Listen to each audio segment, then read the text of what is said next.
Hello, നമസ്കാരം.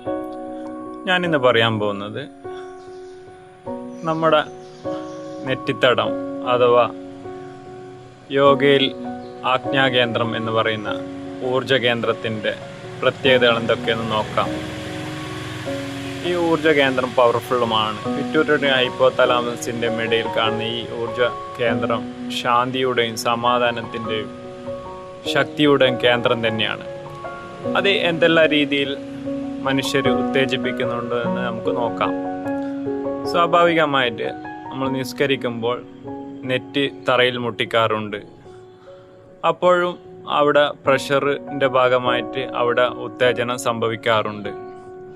അത് ശ്രദ്ധയോടെ ചെയ്യുമ്പോൾ ആ ഗ്ലാൻഡ് ഒന്നും കൂടി പവർഫുള്ളാവും. അതുകൊണ്ട് തന്നെ നമുക്കതിന് നിസ്കരിച്ചു കഴിഞ്ഞാൽ തന്നെ നല്ല ശക്തിയും സമാധാനവും പവറും ലഭിക്കുന്നതായിരിക്കും.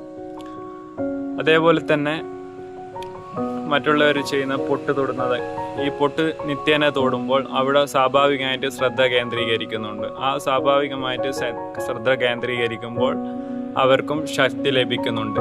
നിത്യേന പൊട്ട് തൊട്ട് പോകുന്നവർ ഒരു ദിവസം തൊടാണ്ട് നിൽക്കുമ്പോൾ അവർക്ക് സ്വാഭാവികമായിട്ട് ബുദ്ധിമുട്ട് ഉണ്ടാവാറുണ്ട് എന്ന് അവർ തന്നെ പറഞ്ഞത് ഞാൻ കേട്ടിട്ടുണ്ട്. മറ്റുള്ളവർ ചെയ്യുന്ന രീതി എന്ന് പറഞ്ഞാൽ, മറ്റൊരു രീതിയിൽ പറഞ്ഞു കഴിഞ്ഞാൽ, ഇവിടെ സ്വാഭാവികമായിട്ട് കുരിശ് വരക്കുന്നവരുണ്ട്.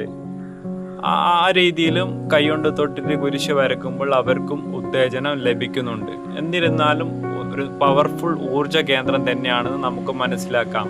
എല്ലാ മനുഷ്യരും പല രീതിയിൽ അവിടെ ഉത്തേജിപ്പിക്കുന്നുണ്ട്.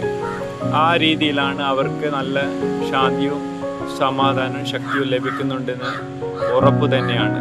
അതിന് യോഗാശാസ്ത്രത്തിൽ പറയുന്ന ഒരു പവർഫുൾ ഊർജ കേന്ദ്രം തന്നെയാണ് ആജ്ഞാചക്രം എന്ന് പറയുന്നത്. അത് നമുക്ക് സ്വാഭാവികമായിട്ട് എല്ലാവരും ചെയ്തുകൊണ്ടിരിക്കുന്ന പ്രവൃത്തിയിൽ തന്നെ അവർക്ക് നല്ല ചേഞ്ചസ് അവരുടെ മനസ്സിൽ തന്നെ തോന്നാറുണ്ട്. ഓക്കെ.